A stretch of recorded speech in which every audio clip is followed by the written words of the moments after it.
My mother told everyone I was cut from the will. The executor requested a private meeting. My entire life was defined by a single painful rule. My mother was always right, and I was always wrong. I grew up in a very wealthy family where appearances meant absolutely everything. My mother, Eleanor, ruled our massive house with an iron fist and a cold heart. Before we continue, please subscribe and leave a comment telling us where you're watching from. Your support helps this powerful, life-changing story reach the world. She had perfectly decided the roles for her 2 children before we were even old enough to speak. My older brother, Leo, was the chosen golden child. He was handsome, charming, and could do absolutely no wrong in her eyes. I, on the other hand, was the permanent scapegoat. I was the quiet, observant daughter who never quite fit into her perfect, glamorous aesthetic. If a beautiful vase broke in the hallway, it was automatically my fault, even if I was completely in another room. If Leo failed a math test, my mother blamed me for distracting him. I learned very early on that arguing with her was completely useless. It only made the punishments much worse. So, I learned to shrink myself down to be invisible. I stayed in my bedroom, read thick books, and silently counted down the long days until I could finally escape her toxic, suffocating control and build a peaceful, happy life entirely on my own terms. The only bright spot in my miserable childhood was my wealthy grandfather, Arthur. He was my mother's father, but they were absolutely nothing alike. He was a kind, deeply grounded man who had built a massive real estate empire from absolute scratch. He hated the superficial, flashy lifestyle my mother constantly craved. Whenever he visited our giant house, he would bypass the formal living room and come straight to the backyard to find me reading under a tree. He actually listened to me. He asked me about my big dreams and encouraged my quiet ambitions. He saw right through my mother's fake, perfect facade and Leo's lazy entitlement. "Do not let them break your spirit," he would whisper to me, pressing a crisp $20 bill into my small hand. "You have a good, honest heart. That is worth more than all the gold in this entire city." When I finally turned 18, I used the secret savings he helped me build to move out immediately. I rented a tiny, quiet apartment across town and started working at a local library while attending community college. My mother was absolutely furious that I chose a simple, ordinary life instead of staying to serve her glamorous, fake society world forever. Moving out was the absolute best decision I ever made, but it came with a heavy, painful price. My mother officially declared me a massive disappointment and practically cut me out of the family. She stopped inviting me to holidays, birthdays, and expensive family vacations. I was completely fine with the peaceful silence, but it meant I rarely got to see my grandfather. As the years slowly passed, his health began to rapidly decline. He was moved into a highly exclusive, expensive assisted living facility. My mother completely controlled his visitor list and made sure my name was never on it. I tried calling him, but she had his cell phone confiscated, claiming he was too confused to operate it. I was forced to quietly build my life without him. I worked incredibly hard, transferred to a good university, and eventually opened my own successful bookstore. I created a beautiful, peaceful life exactly like I always wanted. Then on a cold, rainy Tuesday morning, I received the phone call I had been dreading for years. My grandfather had passed away peacefully in his sleep. My heart completely shattered into a million pieces. The only person in my family who truly loved me was gone forever, leaving me completely heartbroken. The funeral was a massive, highly theatrical production directed entirely by my mother. She treated my grandfather's deeply tragic passing like a glamorous social event to show off her wealth. She wore an incredibly expensive, custom-made black designer dress and fake cried dramatically whenever the wealthy guests looked in her general direction. Leo stood right beside her, wearing a sharp, tailored suit, looking incredibly bored and constantly checking his fancy watch. I stood quietly in the very back row of the massive church, wearing a simple, modest black dress I had bought off a clearance rack. I did not want to cause a scene. I just wanted to say a quiet, respectful goodbye to the wonderful man who had always protected me. After the long, exhausting service, the family hosted a lavish reception at an exclusive, incredibly expensive country club. I hesitated to go, but I felt I owed it to his memory to be there.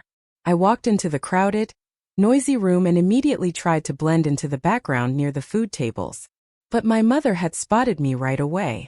She marched across the large, elegant room with a cruel, satisfied smirk plastered firmly across her perfectly made-up face, ready to start a terrible fight.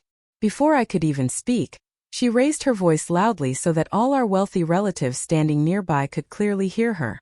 "Well, I am completely shocked you actually had the nerve to show up here today," she sneered, looking me up and down with absolute disgust. "You abandoned this family years ago to live in your pathetic little apartment."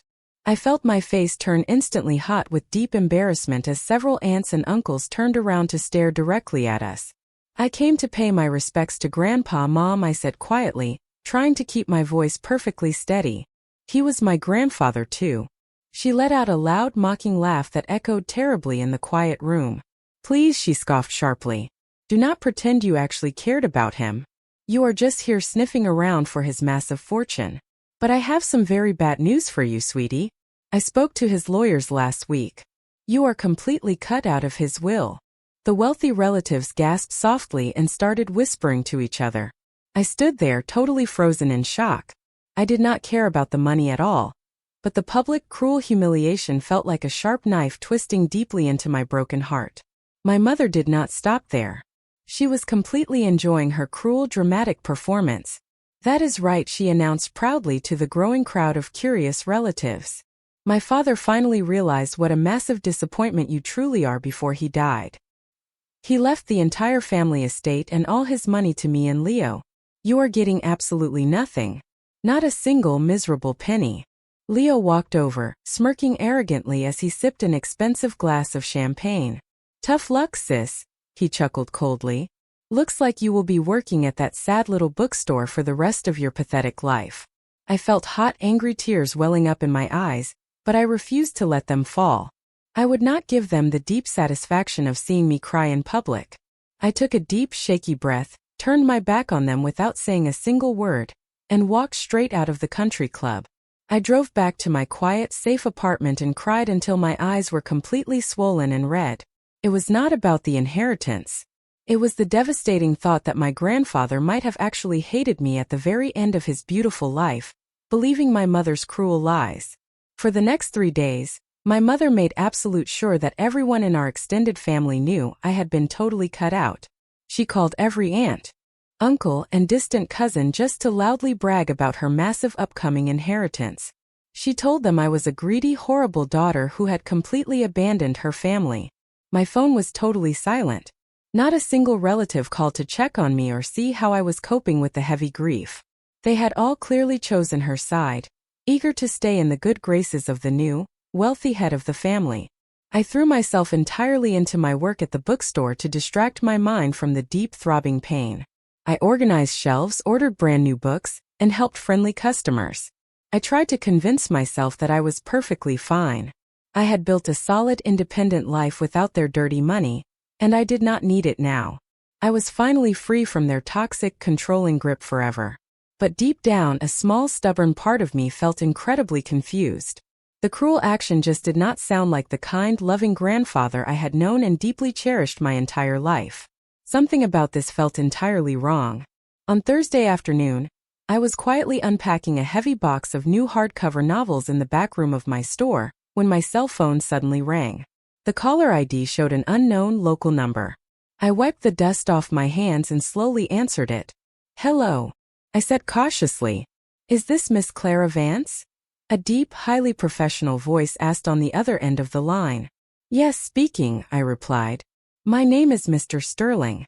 I am the senior partner at Sterling and Hayes, and I was your late grandfather's personal estate attorney and the sole executor of his will." My heart instantly dropped into my stomach. Why was he calling me?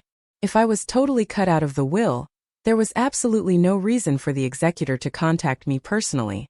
"Your mother has scheduled the official family reading of the will for this coming Monday," Mr. Sterling continued smoothly. "However, before that large gathering takes place, I strictly require a highly private, confidential meeting with you in my downtown office tomorrow morning." I was completely shocked and deeply confused. "A private meeting?" I stammered nervously. But my mother loudly told everyone I was completely cut out, left with absolutely nothing at all. There was a very long, highly heavy silence on the other end of the phone line. When Mr. Sterling finally spoke again, His professional tone was laced with a tiny, unmistakable hint of dry amusement. "Your mother," he said very carefully, "has made a great number of incredibly bold assumptions regarding your grandfather's final wishes. I strongly suggest you attend this private meeting tomorrow at 9 o'clock sharp. I promise you it will be highly worth your valuable time." He gave me the exact address of his fancy law firm, and abruptly hung up the phone before I could ask any more questions. I stood frozen in the quiet back room of my bookstore for a very long time, my mind racing with a million wild possibilities. What was going on? Why would my grandfather's lawyer want to see me alone in total secret? A tiny warm spark of unexpected hope suddenly ignited in my chest. Maybe my grandfather had not believed my mother's cruel lies after all. Maybe he had left me a small personal keepsake, like a book or a cheap watch, just to remind me that he still loved me.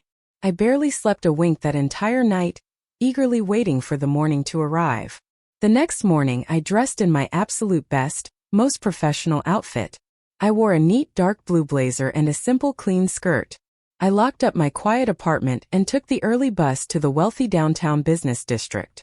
Mr. Sterling's law firm was located on the very top floor of a massive, incredibly intimidating glass skyscraper. I rode the fast elevator up, my palms sweating nervously the entire way. When the shiny metal doors opened, a very polite receptionist immediately guided me into a massive, gorgeous corner office with stunning views of the entire city. Mr. Sterling was a tall, older gentleman with sharp, intelligent eyes and a very kind smile. He stood up from behind his massive oak desk and shook my hand firmly. "Please sit down, Clara," he said gently, gesturing to a highly comfortable leather chair. "I am very sorry for your deep loss. Your grandfather was a truly remarkable, wonderful man, and he loved you more than absolutely anything in this world." Hearing those simple words made hot tears instantly prick my eyes. It was exactly what my bruised, broken heart so desperately needed to hear after a week of terrible, cruel insults from my very own toxic family. Mr. Sterling sat back down, opened his top desk drawer, and pulled out a thick, heavy legal folder completely sealed with bright red wax. "Your grandfather was extremely brilliant," Mr. Sterling began quietly, leaning forward and steepling his fingers together. "He knew exactly what kind of person your mother truly is. He knew that if he passed away, she would immediately try to use his massive wealth to completely destroy you. He spent the last 2 years of his life secretly structuring his estate to prevent her from doing exactly that." I leaned forward in my chair, my heart pounding rapidly against my ribs. "But my mother told everyone she spoke to his lawyers," I said softly. "She said she saw the final will." Mr. Sterling let out a short, dry laugh. "She saw a perfectly legal, completely valid decoy will that we intentionally drafted to keep her completely pacified while he was sick," he explained smoothly. "It was a brilliant distraction. The actual final legally binding documents are sitting right here in this folder. And they paint a very, very different picture of your financial future, Clara." He broke the thick red wax seal and slowly opened the heavy folder, preparing to reveal the shocking truth. Mr. Sterling pulled out a thick stack of crisp, official papers and looked directly into my eyes. "Clara, your grandfather completely liquidated his massive real estate empire 3 months before he died," he stated calmly. "He placed 95% of his total enormous fortune into an ironclad, highly secure blind trust. And you are the sole exclusive beneficiary of that massive trust. Furthermore, he left you the absolute, total ownership of the massive family mansion." I literally gasped out loud, completely unable to process the absolute magnitude of his words. "Me?" I whispered in total shock. "But what about my mother? What about Leo?" Mr. Sterling flipped to the very last page of the heavy document. "Your mother and brother are legally entitled to receive exactly $1,000 each," he said smoothly. And he included a very strict, unbreakable clause. If either of them attempts to legally contest this final will in any court, their tiny inheritance is instantly revoked and donated entirely to a local animal shelter. I sat frozen in the expensive leather chair, completely paralyzed by the sheer, overwhelming shock. My grandfather had not just protected me. He had orchestrated the most brilliant, satisfying revenge imaginable against my cruel, highly abusive, toxic family members. "He wanted you to be entirely free," Mr. Sterling said softly, handing me a small sealed white envelope. "He left this personal letter for you to read." My hand shook violently as I carefully tore open the envelope. The letter was written in my grandfather's familiar, shaky handwriting. "My dearest, beautiful Clara," the letter began. "If you are reading this, I am finally at peace. I am so deeply sorry. I could not protect you from your mother's terrible cruelty while I was sick. I saw how bravely you built your own wonderful life. You are strong, kind, and brilliant.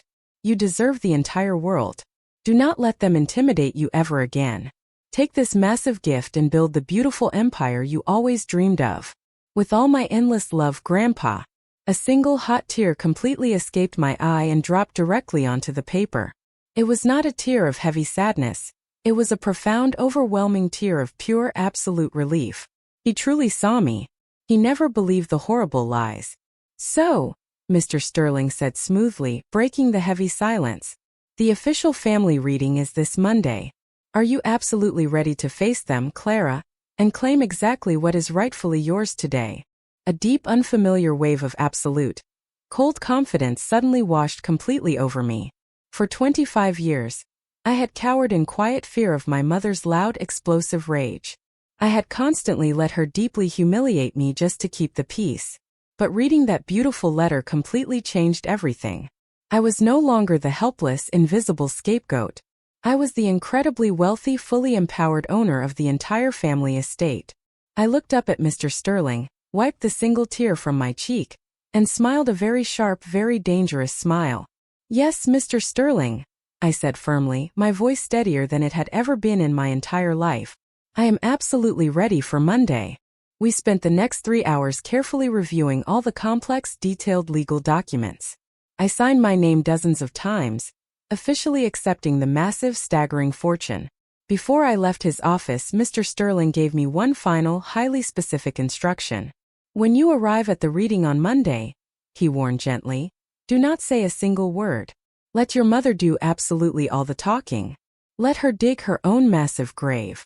I will handle the final, explosive legal drop perfectly, making sure they are fully ruined." The weekend felt incredibly, agonizingly long. I went to work at my small, quiet bookstore, pretending absolutely nothing had changed. Meanwhile, my mother was completely busy planning her grand, wealthy future. She actually posted on social media about how she was going to entirely remodel the massive family mansion and buy a brand new luxury yacht with her huge inheritance. Leo posted photos of expensive sports cars he was planning to buy with his massive share of the grandfather's wealth.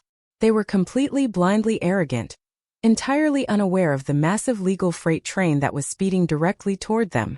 Monday morning finally arrived, crisp and perfectly clear. I dressed in a sleek, tailored black suit that made me feel like an absolute warrior. I drove to my mother's massive, expensive house, knowing it was technically my house now. There were easily a dozen luxury cars already parked in the massive circular driveway. My mother had clearly invited all the wealthy aunts, uncles, and greedy cousins to witness her ultimate, triumphant moment. I took a deep, steadying breath, gripped my small purse tightly, and walked straight through the heavy front doors. The final dramatic show was about to begin right now, and I was absolutely ready for it. When I walked into the massive, crowded formal living room, the loud, excited chatter instantly died down to a completely dead, heavy silence. Every single wealthy relative turned their head to stare directly at me. My mother was sitting right in the center of the large room on a plush velvet sofa, looking like an incredibly smug queen holding court. She was wearing massive diamond earrings and holding a glass of expensive champagne. When she saw me standing in the doorway, her fake smile completely vanished, replaced by a look of sheer, ugly disgust. "What on earth are you doing here?" she demanded loudly, her sharp voice echoing in the quiet room. "I told you very clearly at the country club that you were completely cut out. This private reading is strictly for the actual beneficiaries of this estate. Leave immediately before I call security." I remembered Mr. Sterling's strict advice and kept my mouth completely shut. I simply walked over to a small empty chair in the very back corner of the room, sat down gracefully, and crossed my legs. I looked directly at her with a calm, perfectly blank expression, totally refusing to engage in her fight, making her look incredibly foolish and deeply desperate. My absolute, Unbreakable silence infuriated her more than screaming ever could. She stood up, her face turning a very bright, ugly shade of red. "Did you not hear me, you little brat?" she yelled loudly. "Get out of my incredibly expensive house right now." Before she could take another angry step toward me, the heavy wooden doors of the living room swung wide open. Mr. Sterling walked into the room, carrying a very thick, heavy leather briefcase. He looked completely professional and intensely authoritative. "Mrs. Vance, please sit down immediately," Mr. Sterling commanded, his deep voice easily cutting right through her loud shouting. "Clara has every single legal right to be in this room today. In fact, her presence is absolutely, completely mandatory for this official reading to legally proceed." My mother froze in total shock, completely confused by his harsh, commanding tone. She slowly sank back down onto her plush velvet sofa, glaring viciously at me. Leo scoffed loudly from across the room. "Whatever," Leo muttered arrogantly. "Let her stay and deeply cry when she watches us inherit millions of dollars. It will be totally hilarious." Mr. Sterling set his heavy briefcase on the large table, slowly unclicking the bright brass locks with extreme precision. Mr. Sterling slowly opened his heavy briefcase and pulled out the thick, red-sealed legal folder. He stood very tall at the front of the completely silent room. "We are gathered here today to execute the true, final, and legally binding last will and testament of Arthur Thomas Vance," Mr. Sterling announced clearly. My mother smiled a very bright, highly greedy smile, totally ready for her massive payday. "As many of you know," Mr. Sterling continued smoothly, "Arthur was an incredibly brilliant, highly observant man. He deeply understood the true, authentic character of every single person currently sitting in this room." He paused, adjusting his reading glasses carefully.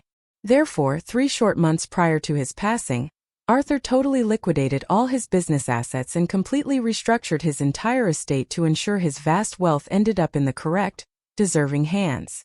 My mother nodded vigorously, completely oblivious to the real meaning. "Smart man," she whispered loudly to Leo.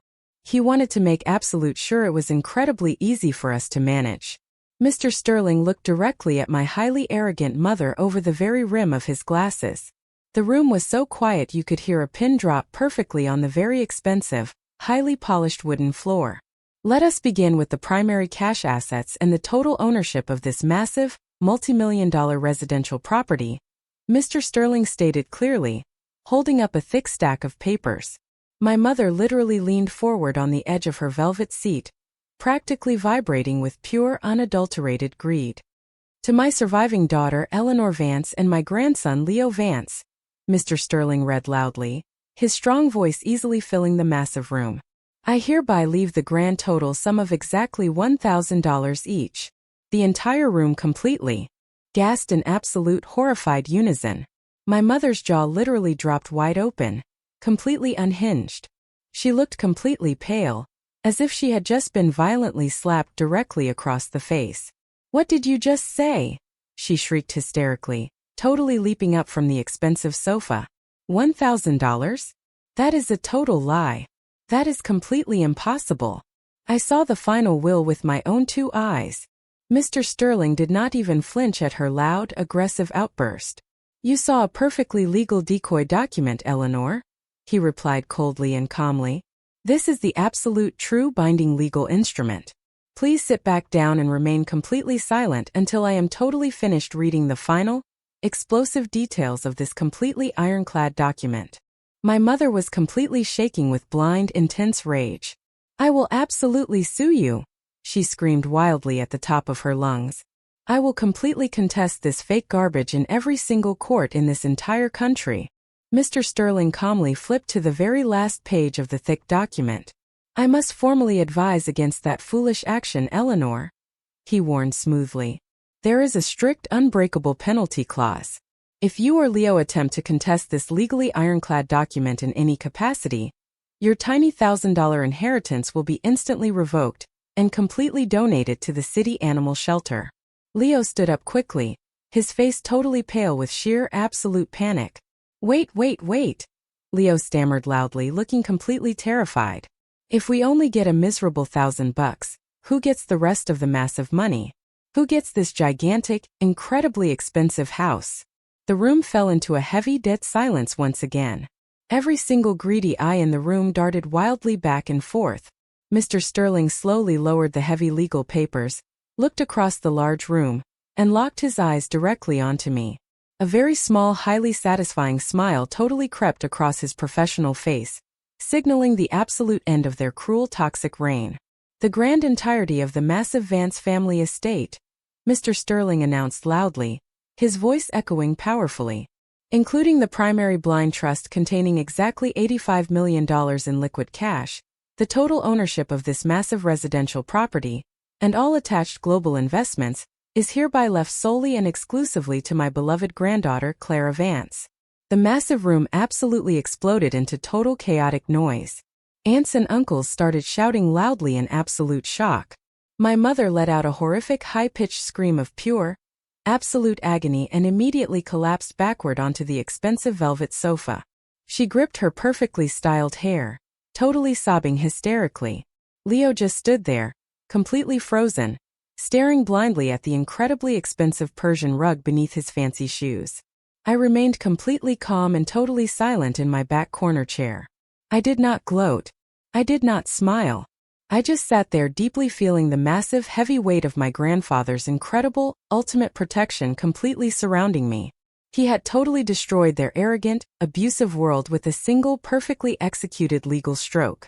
The ultimate, absolute power dynamic in our highly toxic family had just violently shifted forever, and there was absolutely nothing they could ever do about it now, tomorrow, or for the absolute rest of eternity. My mother suddenly snapped her head up, her tear-streaked face totally contorted with blind, ugly hatred. She pointed a shaking, angry finger directly at me across the large room. "You planned this!" she completely shrieked, her loud voice cracking with raw hysteria. "You completely brainwashed my poor sick father. You stole my absolute rightful money, you disgusting little thief." I slowly stood up from my quiet corner chair. I smoothed down the front of my sharp black suit, feeling incredibly powerful and completely untouchable. I walked slowly and deliberately across the large, expensive living room, stopping right in front of her. The loud, screaming relatives instantly went completely dead silent, eagerly watching the massive confrontation. "I did absolutely nothing, Mother," I said, my voice completely cold, low and perfectly steady. "Grandpa was totally brilliant. He saw exactly who you truly were. He saw how deeply cruel you were to me for 25 years. He completely saw how you ruined Leo with your endless, toxic entitlement. He did not leave this massive fortune to me just to make me incredibly wealthy. He specifically left it to me to protect his vast legacy from your disgusting, bottomless greed, knowing I would absolutely use it for good, positive things. You are an absolute monster." My mother sobbed loudly, totally burying her face in her hands. "How am I supposed to survive in this expensive world? I have incredibly high bills. I have massive outstanding social debts." I looked down at her completely pathetic, ruined display without a single tiny ounce of pity in my cold heart. She was finally completely facing the absolute consequences of her terrible, abusive actions. "You will have to survive exactly the same way I did when you cruelly threw me out of this family to starve," I replied completely calmly. "You will have to finally get a job." I then turned my attention to my deeply shocked brother, Leo, who was still staring blankly at the floor. "And you?" I said sharply. Leo slowly looked up at me, his eyes totally wide with pure fear. "You have exactly 48 hours to pack all your expensive belongings and completely vacate my massive property," I ordered firmly.